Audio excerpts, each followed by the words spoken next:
Short नोटीसवर आदरणीय पूर्वी सेना प्रमुखांनी जी पत्रकार परिषद बोलवली, गेल्या मागील 4 महिन्यापासून संपूर्ण महाराष्ट्रावर अनेक विषय मोठ्या प्रमाणात गाजत असून जमीन, रोजगार आणि विकासाच्या मुद्द्यांवर अनेक वेळा रस्त्यावर उतरून लढाई करणारे पूर्वी सेना आणि जे आत्ताचे जे आपले जे ज्वलंत विषय जे आहेत, जे आपल्याला रोज भेटतात, सिंचनाची व्यवस्था असेल, रोड असेल, या सगळ्या संदर्भात मागच्या 1 तारखेला या महिन्याच्या 1 सप्टेंबरला आदरणीय पूर्वी सेना प्रमुखांनी संपूर्ण महाराष्ट्रातील पदाधिकाऱ्यांची चिंतन बैठक बोलवली होती आणि त्या चिंतन बैठकीमध्ये सिंचन असेल, रस्ते असेल, त्याचबरोबर डहाणू ते दिवा जी रेल्वे आहे, वाडा, अंबाडी, पुरुष अशी जी जाणारी त्या रेल्वेच्या संदर्भात, त्याचबरोबर 35 सेक्शन वनस्वज्ञा आणि इथे भेडसावणाऱ्या ज्या काही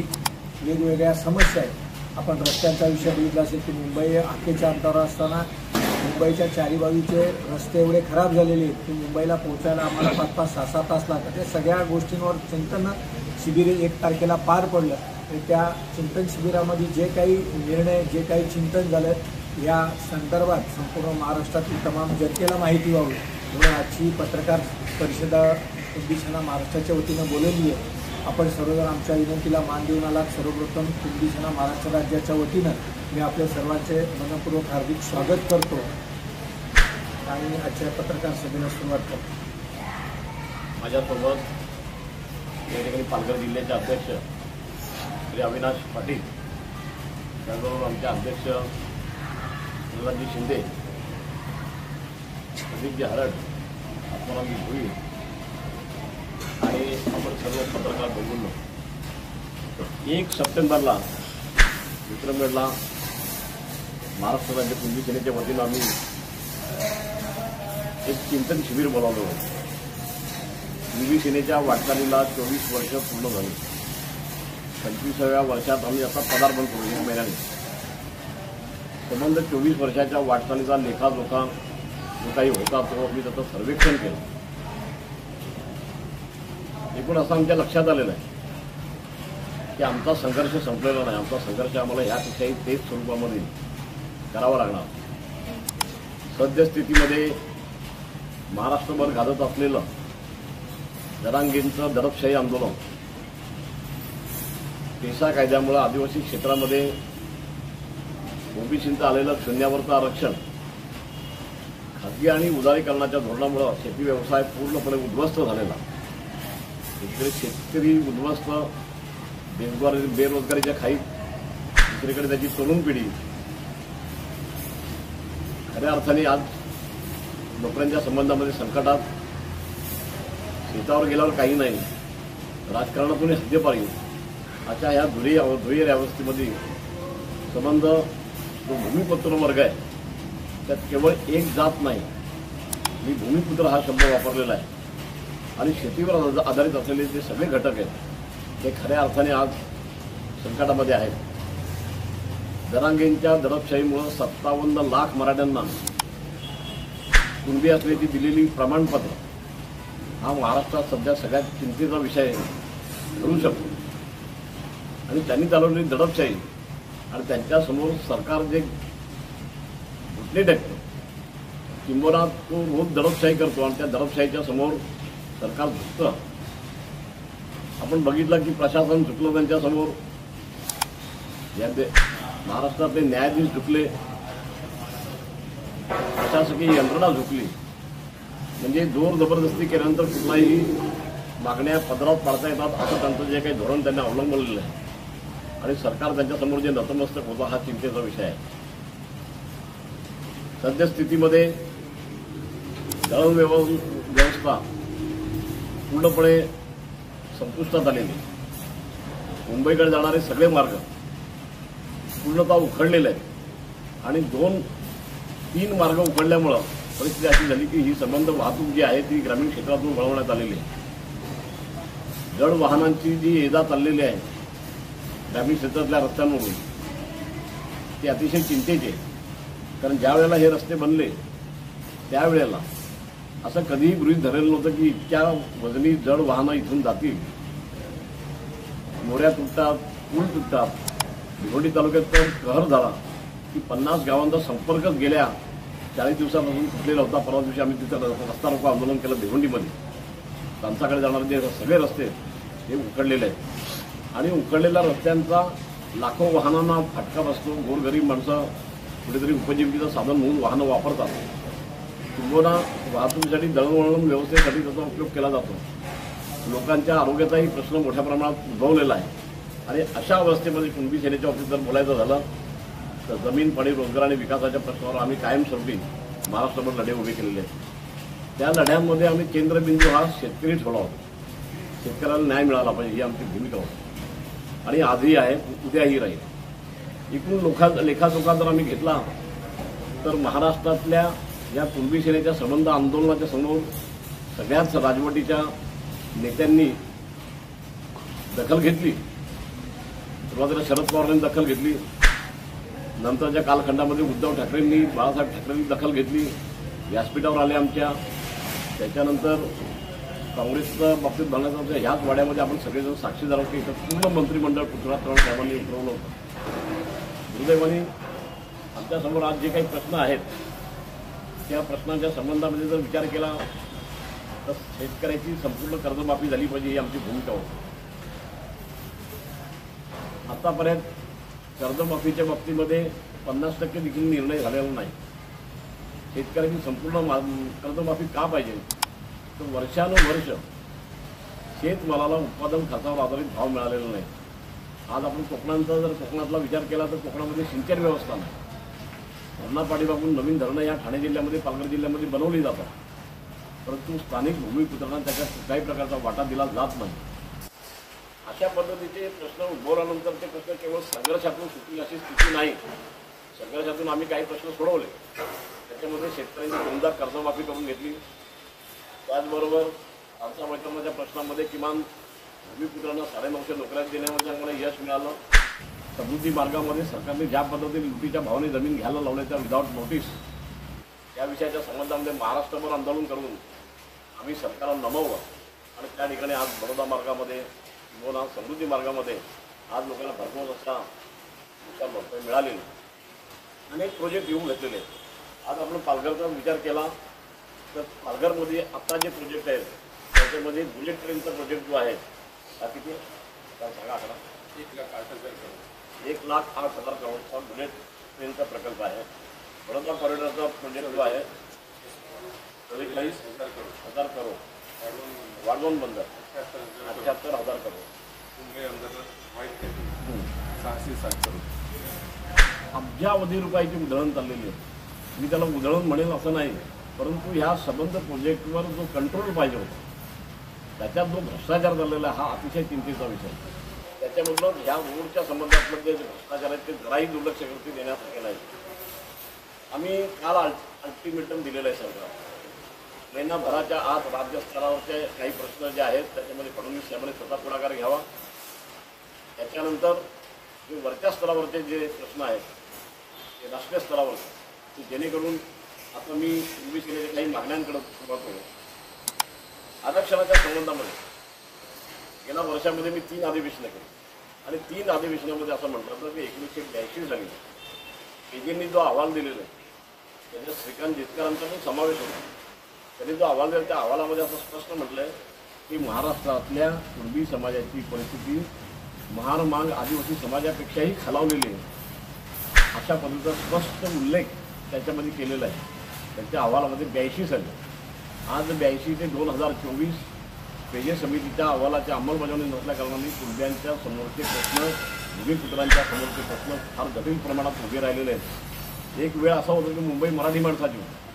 दुर्दैवाने आज लक्षावधीच्या संख्येने स्थलांतरित झालेला कोकणातला वर्ग जो भूमिपुत्र आहे तो मुंबईमध्ये एक काळ गिरण्याला पोसत होत्या, परंतु दुर्दैवाने आज उपजीविकेचं साधन मुंबईमध्ये कुठल्या प्रकारे राहिलं परप्रांत्यांनी त्याचा ताबा घेतलेला आहे.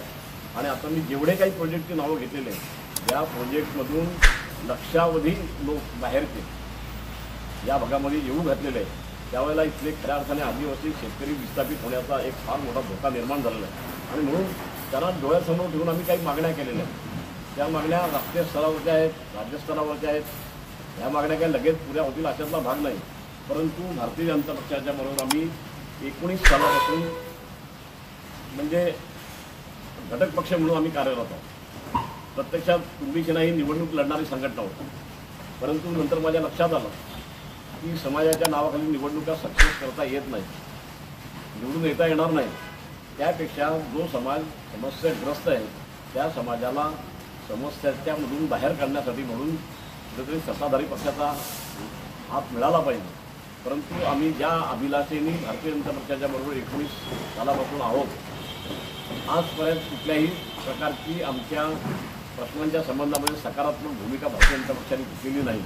आणि त्यामुळे आमच्या चिंतन बैठकीमध्ये ह्या विषयामध्ये महाराष्ट्रातल्या आलेल्या सगळ्या प्रतिनिधींनी अतिशय चिंता व्यक्त केलेली आहे आणि आमचा पाठिंबा यापुढे कोणीही गृहीत धरू नये अशा पद्धतीचा निर्णय त्या चिंतन शिबिरामध्ये झालेला आहे.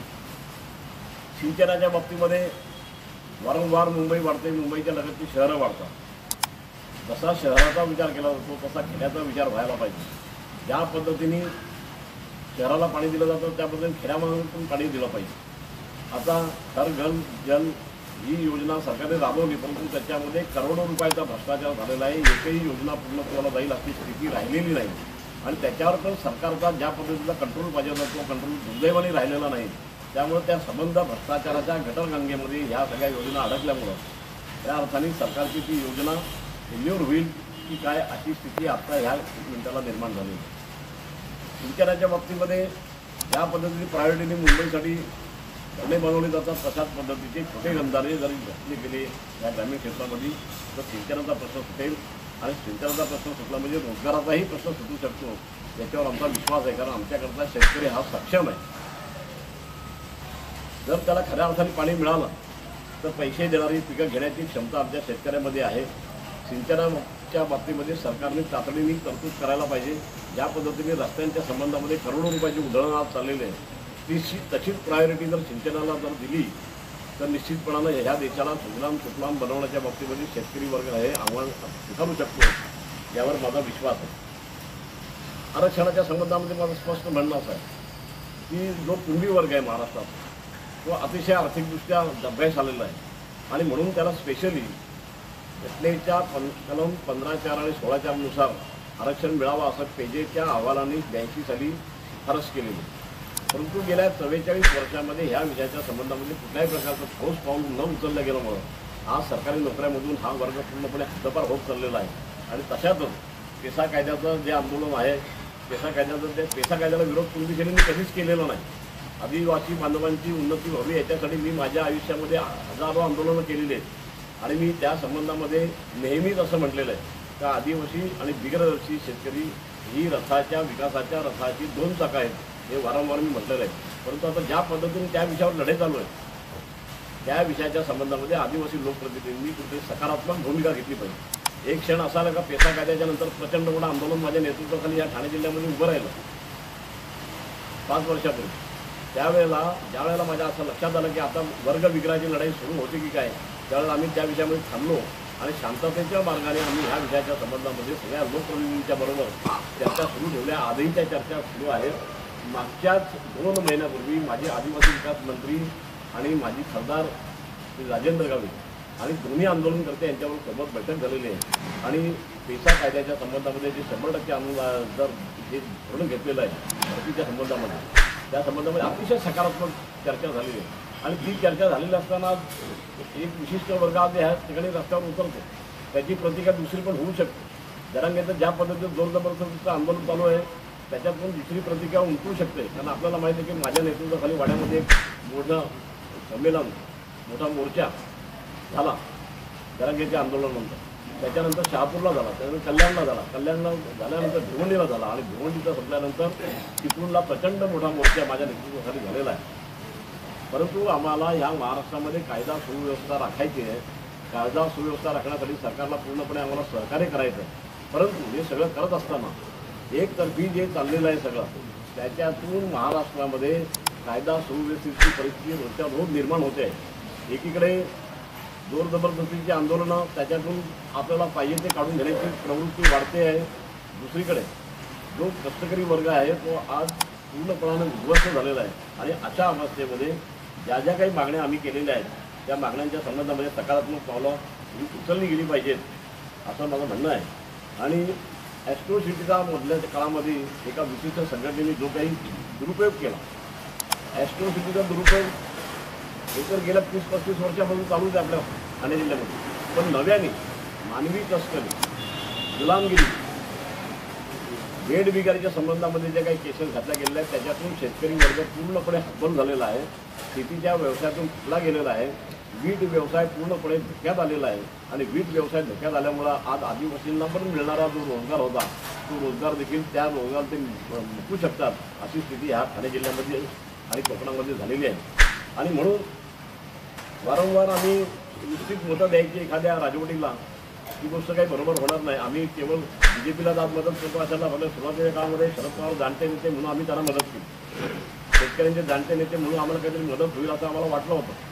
दुर्दैवाने फसवणुकीच्या पलीकडे आमच्या हातामध्ये काही आलं नाही आणि वाड्यातून कशा पद्धतीने त्यांचे सगळे मंत्री इथून परत गेले हे आपण त्याचे साक्षीदार आहात.